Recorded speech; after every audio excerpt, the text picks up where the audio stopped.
voltar a nossa atenção, não só durante esse mês, mas principalmente nesse período agora da campanha, a evangelização mundial.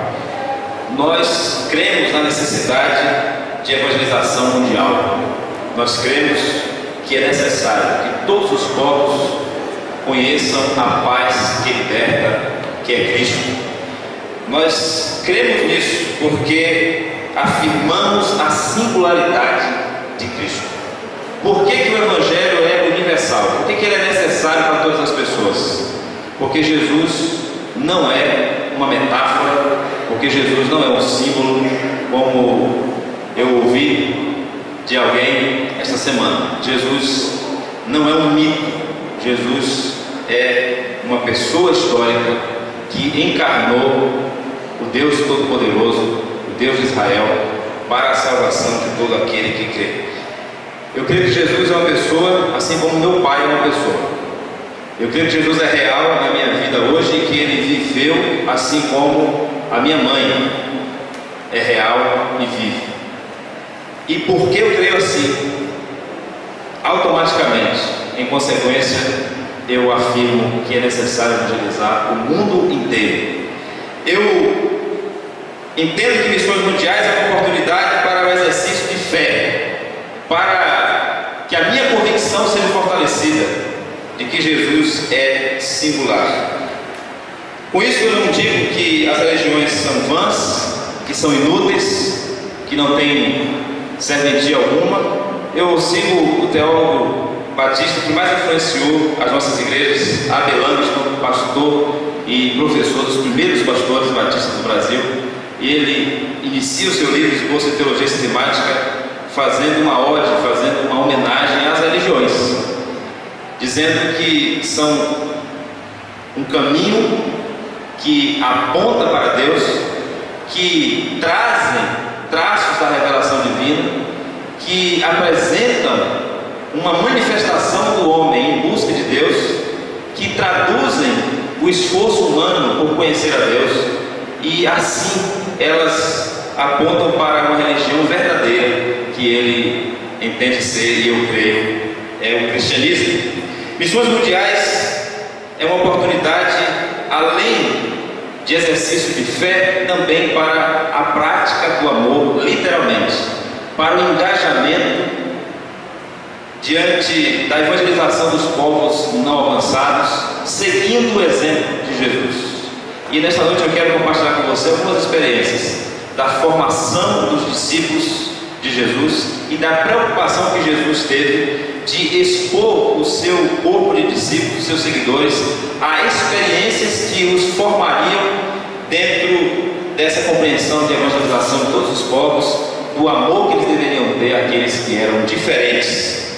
Eu quero lembrar de uma experiência que tive participando de uma palestra ou de um debate numa disciplina chamada Polêmicas Contemporâneas da Faculdade de Educação da UFA, a FACED, e eu fui convidado para representar os evangélicos. E naquela disciplina estavam várias turmas e por isso só de doutores, tinham 6 doutores que eram professores de mais ou menos 5 ou 6 turmas diferentes.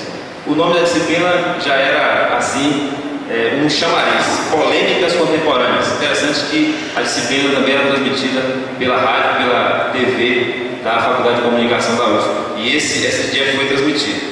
E estava ali na mesa uma pessoa envolvida na política, vereadora em Salvador, um representante das religiões afrodescendentes e uma representante do movimento negro. O tema era o seguinte: religiões evangélicas, religiões afrodescendentes e movimento social, ou movimento negro, melhor. Uma mistura possível. E eu estava representando os evangélicos, mas ao lado tinha um outro pastor que também representava os evangélicos. Inclusive, era batista. E na minha fala eu procurei apresentar uma dívida que nós temos, porque de fato nosso evangelho veio dentro de uma moldura branca, norte-americana ou europeia, e de fato nós não nos preocupamos no início da nossa história aqui em traduzir esse evangelho, tirar dessa caixinha toda arrumada, né, toda enfeitada das cores europeias, norte-americanas, para traduzi-la numa linguagem acessível ao negro de raiz africana, a pessoas de raiz africana, comunicar de uma forma que elas pudessem ser incluídas dentro do convite para a salvação, o que não quer dizer abrir mão da mensagem da salvação. E expus a minha posição de que essa mistura não era possível. No debate, o colega pastor não foi feliz em apresentar a posição de que existiam verdades e cada um precisava respeitar a verdade do outro. Então existe uma verdade cristã, uma verdade africana, religiosa, e cada um defendia a sua verdade, mas não existia a verdade. E nisso eu pedi de novo a palavra, e foi quando eu fiquei com as placas vermelhas, né?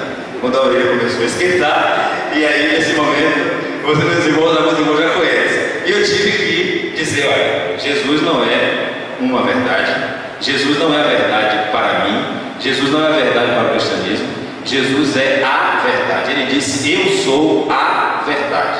Existe a verdade que é conhecida objetivamente na pessoa histórica de Jesus de Nazaré, que é a revelação do Deus invisível, que é a plenitude da divindade, que revelou toda a essência de Deus.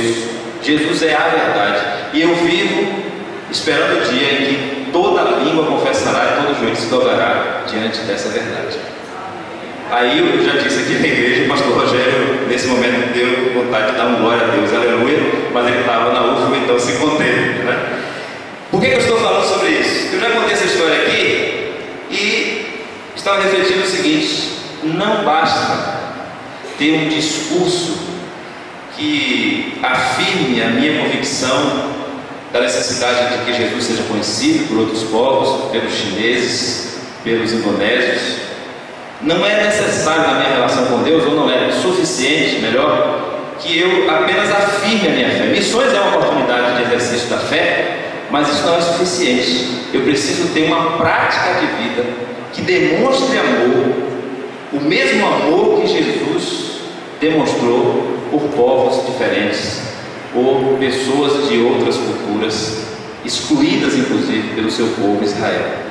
E eu fico pensando, eu não posso mergulhar de ter uma convicção doutrinária que eu considere superior e necessária de ser conhecida por outros, se eu não sou coerente com essa mensagem e encarno o amor que essa mensagem prega. Um missionário da nossa luta de missões mundiais, chamado Dewey, no sul da Ásia, ele disse que uma das coisas mais lindas na Bíblia é a forma como Jesus ensinou os discípulos sobre a universalidade do Evangelho, a necessidade de amar a todos e de comunicar essa verdade em amor a todos os povos. Eu vivi alguns anos em Jabaquara, e em Jabaquara a cidade teve na sua história uma experiência com imigrantes. Quem foi em Jabaquara lembra de uma praça que tem lá, tem 3 estátuas, uma representando os italianos, outra os portugueses e outra os japoneses. É claro, nem todo mundo leva a sério essa necessidade de integração cultural e já apelidaram a praça de a Praça dos 3 Patetas. É até ofensivo, né? Mas a população não respeita a cultura e aquela praça foi apelidada a Praça dos 3 Patetas. Mas na cultura da cidade já está impregnada a herança, a contribuição, a formação, inclusive que tornou Jabaquara um referencial no cultivo de hortifruti granjeiros, inclusive exportando, enfim. Mas eu quero trazer um alerta para os jovens, principalmente para os jovens e para os profissionais. Os irmãos estão ouvindo notícias sobre a crise financeira na União Europeia. E parece que isso está acontecendo lá, não tem nada a ver com a gente aqui. É uma crise na Grécia, eles estão endividados, não estão podendo pagar as contas, abriram calotes, isso não tem nada a ver. E eu tenho acompanhado alguns comentaristas dizendo o seguinte: está vindo uma leva de imigrantes para o Brasil, talvez maior do que o Brasil já recebeu. Essas crises internacionais, ou por motivo de guerra, ou financeiras, enfim, está fazendo com que populações inteiras olhem para o Brasil com admiração e buscando aqui um lugar para viver e também para trabalhar. Então, muito em breve nós estaremos concorrendo nos concursos ou nas vagas, nas empresas, com pessoas extremamente qualificadas que estão vindo da Europa para cá, dos Estados Unidos para cá ou de qualquer outro lugar da Ásia, enfim. Por que eu estou dizendo isso? Que cada vez mais a nossa vida estará integrada com o que se chama de aldeia global, com o mundo. Cada vez mais, não é só virtualmente na internet, não. Cada vez mais nós seremos impactados por mudanças, por acontecimentos em outros países. E é necessário que nós desenvolvamos essa mentalidade de estar aberto ao outro, mas não só por uma questão financeira ou profissional, principalmente para demonstrar o amor de Deus, que Cristo é a paz que liberta a todos. João talvez seja o melhor exemplo para nos ensinar como Jesus quer que seja a nossa atitude. A mudança que aconteceu com João foi algo extraordinário. João é conhecido como discípulo amado, mas antes de ser conhecido como discípulo amado, ele foi conhecido como filho do trovão. Era pescador. Jesus chamou para que ele pescasse homens, fizesse amizade, desenvolvesse relacionamento, discipulasse, anunciasse a mensagem do reino de Deus. E ele então seguiu a Jesus, mas era uma pessoa muito ambiciosa. Ele buscava lugares importantes, os primeiros assentos, e buscou uma posição política ao lado de Jesus. Jesus conhecia esse caráter de João, e além disso ele era muito exclusivista. Era daqueles que entendiam que o reino era para Israel, a salvação era para Israel, e isso excluía os outros povos.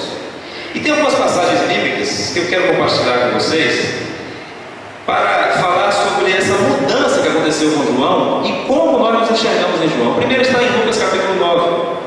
Lucas capítulo 9, verso 51 em diante, diz assim: aproximando-se o tempo em que seria levado aos céus, Jesus partiu resolutamente em direção a Jerusalém e enviou mensageiros à sua frente. Indo estes, entraram no povoado samaritano para lhe fazer os preparativos, mas o povo dali não o recebeu, porque se notava que ele se dirigia para Jerusalém. Ao verem isso, os discípulos Tiago e João, olha João aí, Tiago e João perguntaram: Senhor, queres que façamos cair fogo do céu para destruí-los? Mas Jesus, voltando-se, os repreendeu, dizendo: vocês não sabem de que espécie de espírito vocês são, pois o Filho do Homem não veio para destruir a vida dos homens, mas para salvá-los. E foram para outro povoado. Jesus repreendeu severamente a João, que tem uma atitude extremamente reprovável, uma atitude extremista. João poderia ser considerado como um xiita aqui, como um kamikaze, um terrorista. E o método dele é um método extremamente simples. Creu, tudo bem. Não creu, morte. É simples. Aceitou a mensagem, tudo bem, seja bem-vindo. Não aceitou, vá para o inferno. João tem uma atitude radical. Juntamente com o Tiago, ele não raciocina de outra forma. Eu fico pedindo misericórdia a Deus: Senhor, não me deixe raciocinar dessa forma. O raciocínio, a lógica de João é uma lógica totalmente reprovada por Jesus. Jesus disse: não é esse espírito que constitui vocês, ou seja, esse não é o perfil de vocês, porque o espírito que vai formando vocês é o espírito de amor, de alegria, de paz, de longanimidade, de benignidade, de bondade, de mansidão, de domínio próprio. Não é esse espírito. Mas João é extremamente imediatista, impulsivo e reage da forma mais drástica possível. E ele está evocando aqui o espírito de Elias. João talvez seja aquele perfil de cristão que se sente mais espiritual do que qualquer outra pessoa na face da terra, que se sente tendo uma comunhão com Deus que é tão íntima, a ponto dele poder manipular o sagrado e poder determinar algumas situações. E ele evoca aqui uma experiência de Elias. Algumas traduções, alguns manuscritos trazem: Senhor, nos permita fazer como Elias fez. E a gente conhece a experiência de Elias, que orou a Deus e destruiu os profetas de Baal, e assim eles foram consumidos. Essa é a lógica de muitos de nós, e eu peço a Deus que não seja a minha, mas me vejo muitas vezes nessa mesmo raciocínio. Eu encontro na lide pastoral uma série de situações que me lembram esse espírito, esse sentimento. A pessoa que era católica, ou que era espírita, ou que era de uma outra religião, não tinha religião nenhuma, e de repente ela aceita a mensagem do Evangelho. No primeiro dia, quando ela chega em casa, o pai já não presta mais, a mãe já não pode mais ser ouvida, a cultura que ela recebeu já não tem valor mais nenhum. Ela não consegue mais dialogar com ninguém, ela não consegue compreender que a sua formação foi naquele ambiente e que é possível sim fazer uma transição, ou dialogar e aprender e ensinar. E existem muitas rupturas, e muitos de nós evangélicos aqui fazemos o meia-culpa, temos que reconhecer, somos arrogantes, somos prepotentes, cheios de si, e não exercitamos a humildade que deveríamos caracterizar como cristãos, seguidores de Cristo. Somos como João: aceitou, tudo bem; não aceitou, fogo do céu para consumir. Talvez a gente nunca tenha usado essa expressão, mas quem sabe o nosso sentimento seja esse: olha, tudo bem, eu já falei, vou lavar minhas mãos, agora é com ele e o diabo, porque ele não quer ser filho de Deus. Mas Jesus disse: não é assim. O Evangelho é vida para todos. O Evangelho vem para construir, não para destruir. O Evangelho vem para despertar essa fome de Deus, esse relacionamento com Deus. Como é que tem sido o seu tratamento, meu irmão, com seus familiares que não são evangélicos? Como é que tem sido o nosso tratamento como igreja, com pessoas que nos visitam ou com quem nós nos relacionamos no nosso ambiente de trabalho? Nós precisamos ouvir Jesus nos repreender constantemente, dizendo: eu vim para que todas as pessoas tenham vida. O Filho do Homem não veio para destruir, mas para dar vida. Nós estamos acompanhando no boletim dessa semana, os irmãos acompanharam uma carta atribuída ao pastor Youssef Nadarkhani, sentenciado à morte no Irã, pastor iraniano, que tem sido julgado num processo muito lento. A informação que nós temos é que ele já foi sentenciado à morte, não sabemos qual é o resultado. Até mesmo parlamentares evangélicos fizeram uma audiência com a ministra da Casa Civil para pedir a intervenção brasileira, e isso está sendo negociado. E aí nós olhamos para o mundo árabe, olhamos para o Irã, e dizemos: está vendo como eles são? Olha a religião deles como é. Eles matam quem não aceita. E de fato eles matam, e não podem matar. E nós temos que tomar todas as providências possíveis dentro do direito internacional para impedir casos como esse. Mas sabe o meu sentimento, irmãos? Eu lembro que na história do cristianismo muitas vezes nós matamos também. E nós precisamos fazer como o Papa João Paulo II, que pediu perdão a toda a América, porque milhões de índios foram exterminados que não aceitaram a fé cristã. Porque a cruz veio do nosso país acompanhada da espada. Nós precisamos reconhecer e pedir perdão, sim. Pedir perdão aos negros, pedir perdão a outros povos. Mas eu louvo a Deus porque essa não é a atitude de missões mundiais, e não tem sido a atitude dos batistas. Nós nos engajamos numa campanha que diz que Jesus tem vida para todos, e nós não vamos com determinismo, nós não vamos impondo, emparedando as pessoas. Nós queremos que elas tenham paz, nós queremos que elas tenham vida, mas nós queremos respeitar a sua cultura. É assim que nós missionários temos feito. Não é fácil aprender um idioma como o mandarim, não é fácil traduzir a Bíblia para um dialeto, não é fácil entrar numa... Eu estava acompanhando o testemunho de um missionário chamado Ronaldo Lidório. Ele tem feito algo inédito na história de missões. Ele está mapeando a Amazônia, e é um dos únicos missionários, das únicas equipes missionárias que está entrando, e ele chega a passar 4 dias no interior da selva amazônica, comendo só wafer, porque não tem como levar comida, não tem como levar equipamento. E ele tem se relacionado, já pegou malária mais de 4 vezes, e tem se exposto a doenças e a um clima totalmente hostil, por amor aos povos indígenas do nosso país. Porque também é fazer missões mundiais, né? Mesmo que estando no nosso país, mas eles são de outra língua, de outra cultura. E isso nos fortalece, isso nos prepara, não só para fazer missões mundiais. É como eu estou dizendo, Missões mundiais é uma oportunidade de exercitar nossa fé? Sim. De proclamar que Cristo é singular e que é necessário que Ele seja conhecido e confessado por todos? Sim. Mas muito mais, é uma oportunidade de exercitar o nosso amor. Como é que eu tenho tratado o meu vizinho? Como é que eu tenho tratado as pessoas com quem eu me relaciono? Como é que eu tenho tratado os meus familiares que não são evangélicos? Eu quero compartilhar um outro texto que fala sobre essa sensibilidade, ainda envolvendo os discípulos, não diretamente João, mas no capítulo 4, João mesmo, discípulo amado, registra a partir do verso 31 e 32. Os irmãos lembram que o capítulo 4 fala da experiência de Jesus com a mulher samaritana. Os judeus cortavam um caminho muito grande, né? Lembra até aquela história do camarada mais ignorante que já assistiu, Apotano. Ele passava todo dia na frente da casa de uma pessoa, uma comadre, uma vizinha de roça de muito tempo. Aí a vizinha procurando um jeito de falar com ele, de quebrar o jeito, disse: "Ô, seu Apotano, o senhor passa aqui todo dia, né? Na frente da minha casa." Desde esse dia em diante ele nunca mais passou, cortava uma volta lá para cima pela mata, porque ela comentou que ele passava na frente da casa dela.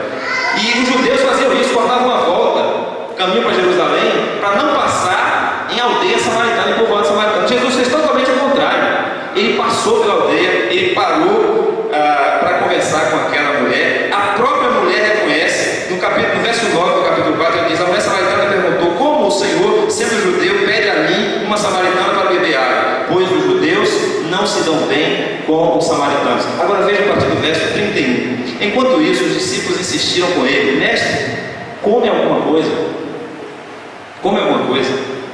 Mas ele disse: "Tenho algo para comer que vocês não conhecem." Então os seus discípulos disseram uns aos outros: "Será que alguém lhes trouxe comida?" Aí ele disse: "A minha comida é fazer a vontade daquele que me enviou e concluir a sua obra." Os irmãos perceberam? Jesus está conversando com a mulher, os discípulos vão comprar alimento e os discípulos voltam com a sacola cheia de comida. Eles chegam para Jesus, Jesus está próximo da mulher, se dirige a Jesus e diz: "Senhor, o senhor quer comida?" Aí Jesus disse: "Não." Eles já comeu. Eles nem sequer têm a gentileza, a delicadeza de perguntar àquela mulher se ela quer comer, de oferecer comida, de se dirigir a ela. Eles repudiam totalmente, porque ela é samaritana e porque ela é mulher. Diz: "Senhor, o senhor quer comer?"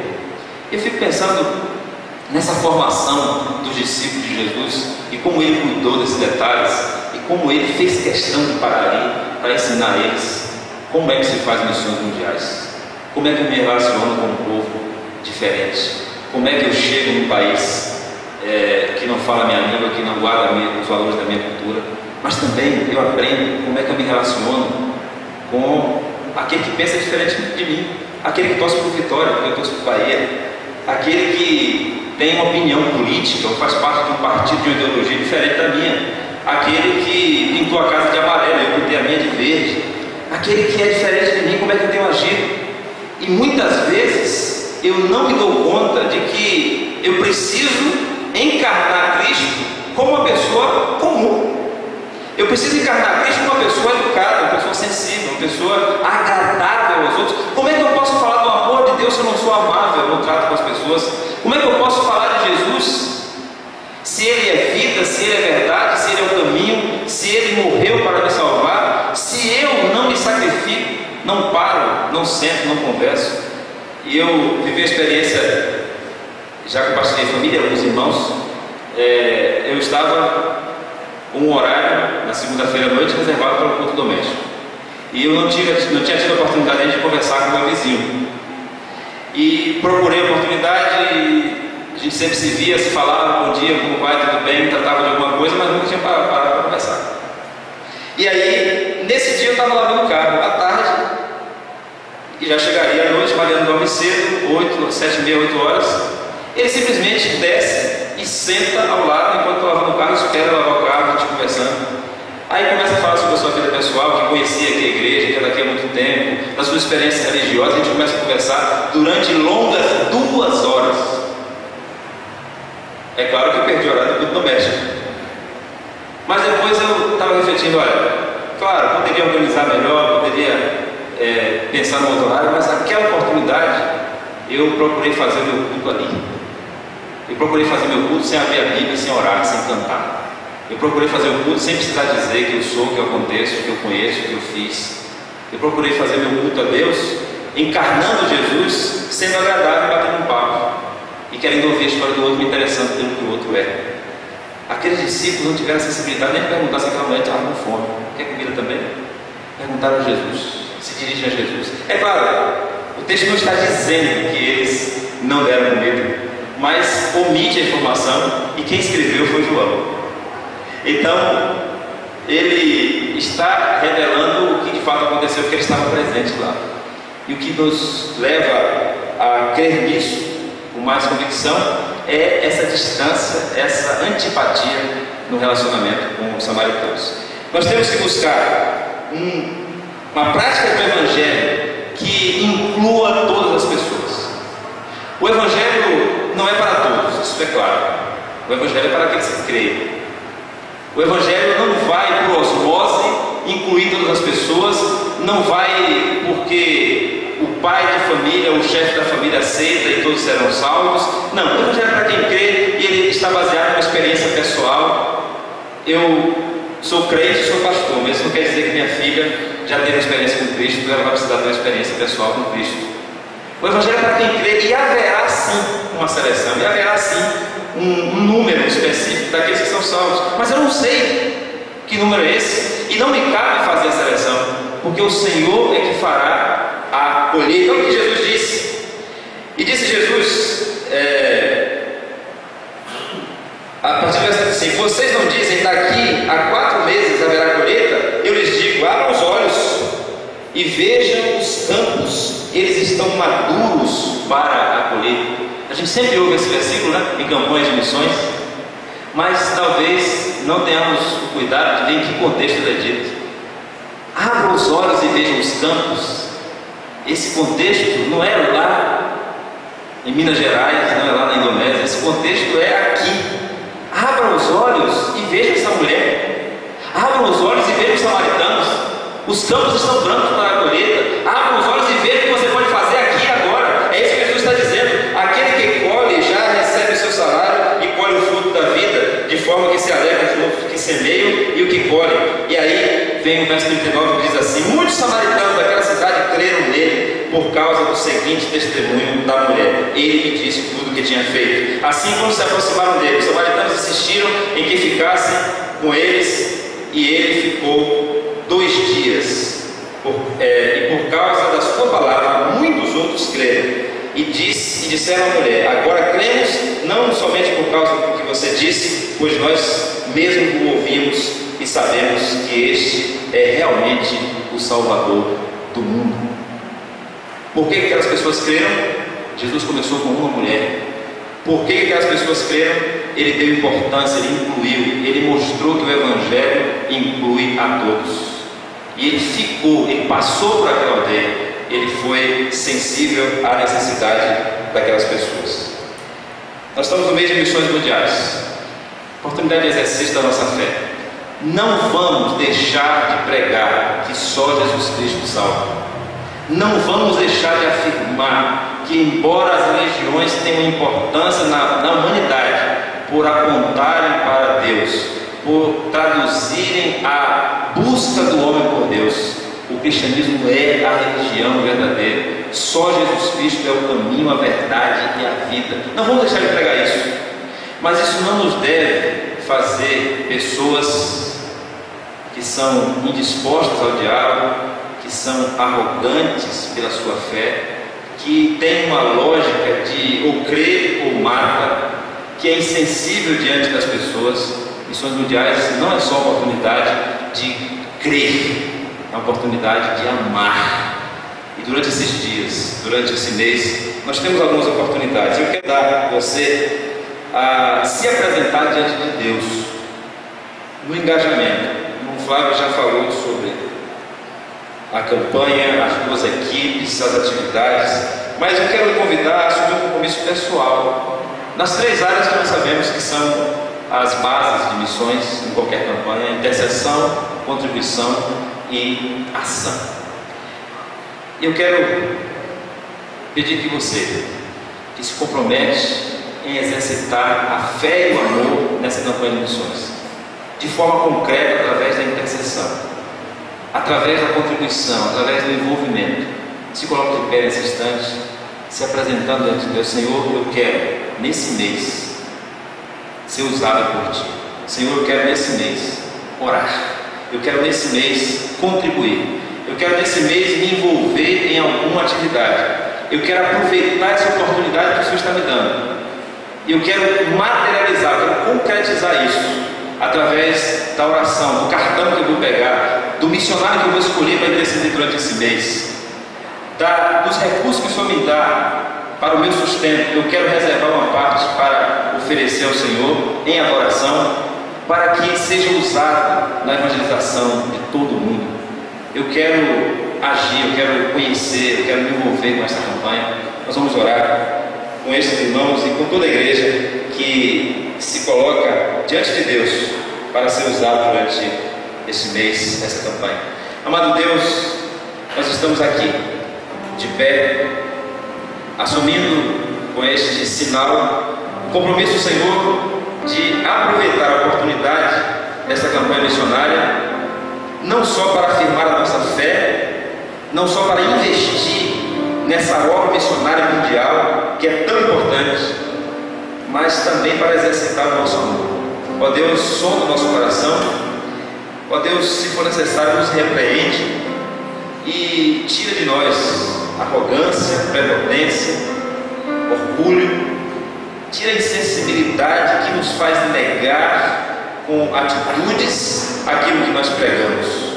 Ó Deus, que possamos exercitar isso com as pessoas que nós conhecemos, que possamos abrir os olhos e ver que os campos estão brancos, mas não nos emocionarmos apenas com a necessidade de Bíblias para a China, de água no Oriente Médio, de pessoas que estão sedentas do Evangelho, longe de nós em outras partes do mundo, mas que possamos ter, ó Deus, essa sensibilidade de perceber que podemos fazer aqui e agora, nas situações mais corriqueiras da nossa vida, encarnando o Senhor Jesus, uma atitude de amor.